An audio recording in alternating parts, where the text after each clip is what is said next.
This is In disgusting. recent weeks, Harvey Elliott has been really, really good for you boys. Obviously, scored that goal against PSG, assisted the goal for Chiesa. And who did he come on against? Was it? And he got an assist for Salah. Can't remember who that game I was against. But why is I'm looking at that front line going, why is he not involved? Well, why is what's his best position actually? he can play everywhere? He's better than a 10. You don't really want him on the wings. He's not quick. If you listen to what Arne Slot said this year, and it's what I said earlier, I think that this year's been about Slot figuring out how physically demanding the league is. Arne Slot goes on about pace and power and strength a lot.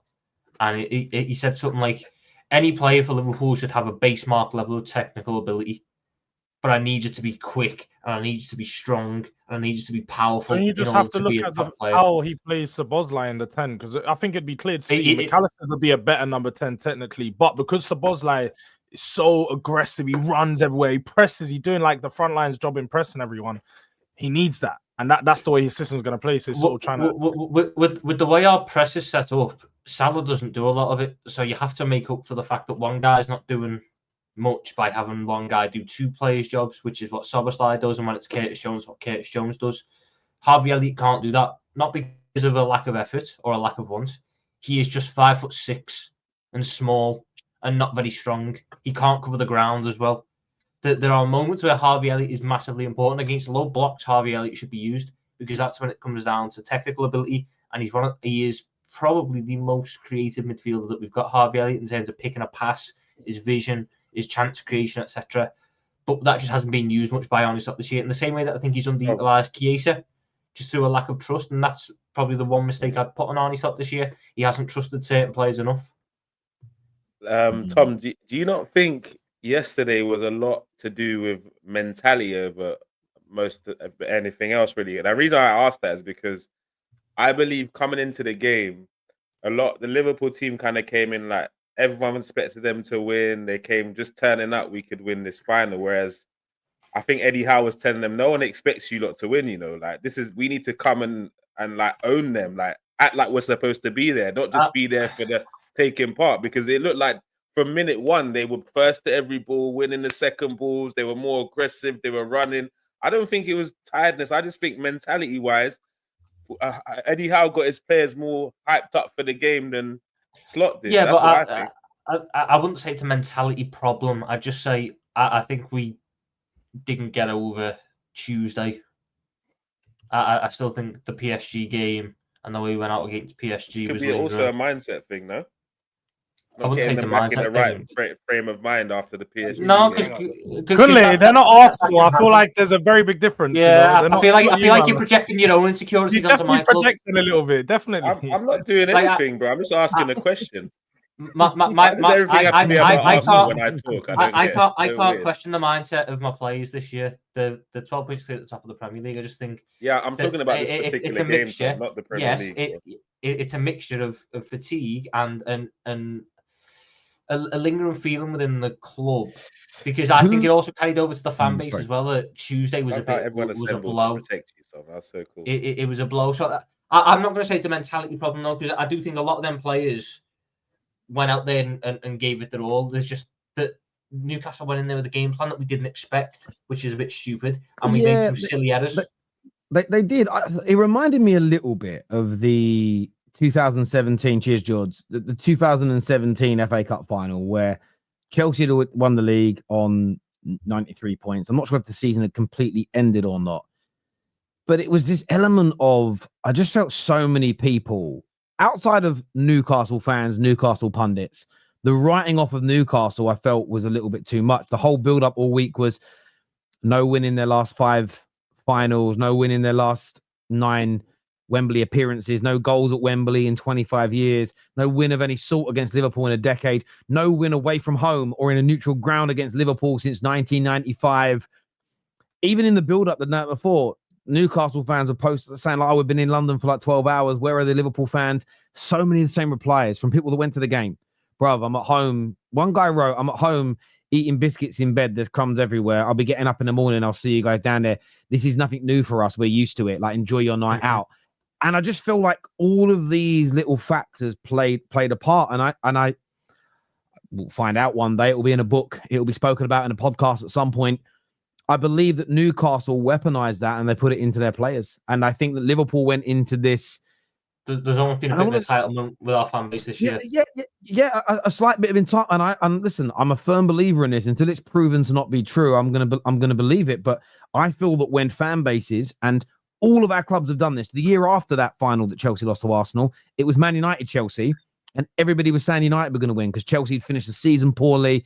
And I remember I was in a room with Rory Jennings of all people, and he said, I think we're going to get spanked. I said, no, I'm nervous because everybody's writing you off, including every Man United fan I talk to. You remember the Arsenal fans, ironically, before they played Chelsea in the Europa League final, the level of confidence was bordering on arrogance, and it went the other way. Before we played Man City in the FA Cup final, just gone, everyone and their dog said no chance of winning. And I just think it creates complacency in one side, and I think a good bit of man management and the club can galvanize and they can use it almost. They look at everybody saying, and I think it can make players run harder, feel less tired, try a little bit harder. And if you do come into it 5% off at the elite end of any sport, that 5% difference in terms of application, I think can go a hell of a long way. And I'm not taking anything away from the tactics that were set up. I'm taking nothing away from the quality on the ball of Newcastle. I thought they were to a man out of this world. But the one thing I saw in the first 10 minutes, and it just carried on for 98 minutes or whatever it is you played, 100 minutes you played, just there was more desire, there was more work rate, they run through brick walls, and you saw that in the fact they won. It won't be all of them, but I'd say a good 85% of the second balls they won. And then when they've got possession, we know they're a quality side, and I thought they were excellent, but I do think there was I do think Liverpool was slightly off it. And I think you disrespected Newcastle in the build up to this game a lot. Yeah, I think certain fans did. I think a lot of fans this year have become or have lost sight of what this season is for Liverpool. We should not have done what we've done this year. This squad is not at the point where it can be doing 3 trophies in a season. It's not built for that. This manager doesn't rate half this squad, so it's not ready for that yet. Hard, isn't it? No, I'm stating a fact that this is not Arne Slot's squad. This is Arne Slot with a group of players that he's inherited. So it's not Arne Slot's Premier League, it's Klopp's. If you want to run with that narrative, you can run with that narrative. I got no problem with it. I'm just asking. But I think that a lot of the fan base, because I've always thought finals are you've got to make a day or a weekend out of them. Regardless of what it is, if it's a Carabao or if it's a Champions League final, it's a massive achievement. Go and enjoy it. And it felt like a lot of our fan base were kind of trying to little brother Newcastle and go, we've been here before. We know how to do it. No, go and enjoy it. Go and celebrate what we've done this year in that sense. And I felt it carried over into the atmosphere. Newcastle were well up for it. Their atmosphere, their side of the ground looked like a Newcastle side. Our side looked like insert any club here. There was no club colours. There was no scarves. It was piss poor atmosphere-wise. There was an issue, and there was multiple issues in the stands. It was just really disappointing in that sense. You had a Liverpool fan there that was wearing a PSG stuff, which is I know why that's a Liverpool.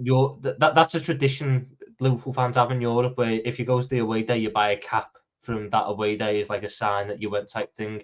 But after PSG knocked us out, you probably shouldn't have worn it. My biggest gripe is the fact that you buy a cap. You literally just tried to justify someone wearing a PSG hat. Really? I've just said he shouldn't have worn it. That's some woke nonsense. But I was just explaining a Liverpool tradition. No, I get. But also, I did see a clip of again, I don't care where fans come from. They can be from Liverpool. They can be from Timbuktu. But there was a group of Liverpool fans. I did laugh. And the guys interviewing them, I want Liverpool. You a Liverpool fan? Yes. He said, then why are you wearing a Newcastle kit and scarf? He went, I like it. And it was like, oh my God. I do feel again, I've seen that video. You do it, Tom. For me, you would get asked that question. If you ruled the world, if you run a country, what would be the first law you'd implement? I would make it a criminal offense for a football fan to wear anything about connected to another football club. So I don't think any football fan who supports, say, Chelsea should be allowed to put on their skin or touch in their hand, unless they're buying it as a present for somebody, a kit or a bit of merchandise from another football club. I think it should be. I look at all these people that are like, I collect shirts and I wear all these shirts at other clubs. Criminals. In different leagues, Terry. In different leagues. Different league. I don't give a fucking different planet. Criminals. Fucking You're telling me criminals. I can't support Mars FC? They got ballers over there. Fucking criminals. That means you always had Sky, Terry, because I started on Football Italia Channel 4, man. So I got. No, I didn't always have Sky. I grew up broke, bro. I had a poor family, but like at the end of the day, it was you picked a team and you supported them. And I remember my nan used to work in a charity shop, and someone handed in some into the charity shop like some Man United stuff, and I got all excited. All this new Man United gear that I got to wear. And my big brother was like getting upset because he didn't have any of it because he was a Liverpool fan. And he thought, well, I can have some of it, can't I? And I always remember my dad saying, no, you cannot. He was only a little kid. But he's like, you can't wear another club's stuff. Like it just resonated me from being 4 or 5. So yeah, I listen, the fact there was Liverpool fans wearing Paris Saint-Germain caps and Newcastle shirts yesterday, fuck my boots. Crazy. I also didn't like those fans that were... Sorry, Dave, can I just say, Terry's just admitted that he steals from charity. Are we just going to let that roll past? My nan was actually, now my nan, she probably didn't fucking nick it. He stemmed through and through. She probably tea-leafed it. Do you know what I mean? But that's how we used to get our clothes, mate. We were poor. It was my nan worked in a charity shop, and like whenever stuff came, so basically when anything handed in, what my nan used to do is she'd go, right, what's good and what's bad. She'd put all the good stuff aside and then like say to my dad, like, do you want to come get it? But it's like, I remember like you get it real cheap. Yeah, all my clothes were from charity shops when I was a kid. I was a proper little Terry ragamuffin. Lewis hates charity. Look what are we doing? What are we doing? Love it. But in terms of improving, more point of it. Go on. Just on the atmosphere point, there was also another video going around of these people getting asked, why do you come down here? When you say these people, you mean these Liverpool fans? Yes. Yeah, these Liverpool fans. Yeah, sorry. The Liverpool fans who've come down to the game going, how many have you been to this season? This is my first game this season. Sorry, how the fuck are you getting tickets? How are people making Wembley the first game of the season? I'll tell you how. The people should be going to Wembley, and the people who... No, I get you, but I tell you why that happened, and this is it. That will be on other Liverpool fans. By and large, Liverpool fans have got tickets, and then they have sold them off and touted them for large amounts of money. And I don't disagree with that. And something needs to be done in the football club about this touting problem, because it's a real fucking problem with Liverpool. I'm not saying that it isn't a problem with United or Arsenal or Spurs or whatever, but for a football club that prides itself on its atmosphere, we've had one of the worst atmospheres this season. Our atmosphere is dying in front of our eyes, and we're doing nothing about it except creating more things we love to see. There's only like 4 grounds in the league that I'd actually argue have got decent atmosphere, game in, game out, and 2 of those clubs are potentially going to go down. Well, none of them are in London. Yeah. Tottenham's atmosphere is shambolic. I will say this: like you're struggling, and I get it. Liverpool being good, it's weird that it's gone down. I've actually been really impressed with Man United, especially our away fans. They've been something else. But our fans have actually been really, really good this year, considering everything that's been going on. But no, there's a lot of shockers out there. There really is. I've got a few super chats here before I ask you about Isak. Mars is red. Come on, you gooners. This is what I said here. Terry, John Cena on Netflix right now. Can't see him. Is that what he does, right? I don't fucking know. Yeah, that's what he does. There we go. Sweet. I'm 39. I don't watch wrestling. There is no way a manager goes to a team like Liverpool and he doesn't know that the Premier League is physical. I didn't say, he didn't think the league was physical. I said he underestimated just how physical and quick it is. He didn't know that we play with... Sorry. He didn't know we play with a round ball here as well, I heard. So yeah, no, he thought we played with a square one. Winning the league and having all these failures in the cups could be a blessing in disguise. It is basically a successful season with a proper diagnosis for next season. We will be dangerous with the right transfers.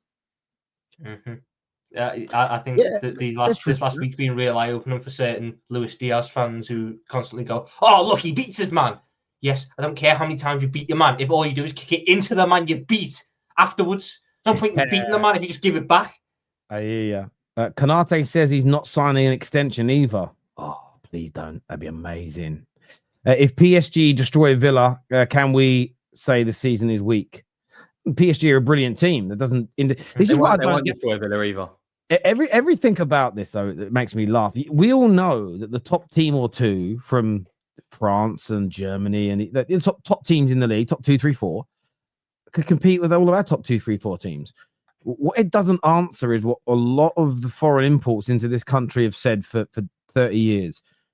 There's the physicality up and down, the quality up and down from top to bottom in the league is different to what they've played in Germany, in Spain, in France, and others. People love to conflate that, and you do it every show, IFL, and you never come with a response. Nobody is saying that the technical ability is better. Nobody's saying it isn't difficult or awful. They're just saying the depth of the level of competitiveness is just different. That's all it really is. We all know, because it's been the same since European football begun. In fact, it's probably less widespread now than it was decades ago, but there's always been top teams from the Netherlands, from France, from Germany, from Spain. I mean, back in the day when it was more widespread, Steaua Bucharest were a top team. Red Star Belgrade, if you want to go for this. So that's where it just frustrates me that people take a point that's raised and they go, well, but PSG just beat an English team, so that means the English league is weak. PSG would be in a title race in England. Madrid and Barca and they'd all be in title races here. Like, come on now. Newcastle showed that if you shut Salah out of the game, Liverpool struggle. Salah has scored 39% of Liverpool's goals this season. That's crazy. That is a crazy stat. It's even worse if you do. It's even worse if you do how many goals has Salah directly been involved in. That's 51%. I don't think it's half the of our Newcastle goals this season need them. Yeah, I don't think it's the Newcastle game that showed us that we needed to do that. Yeah, in terms.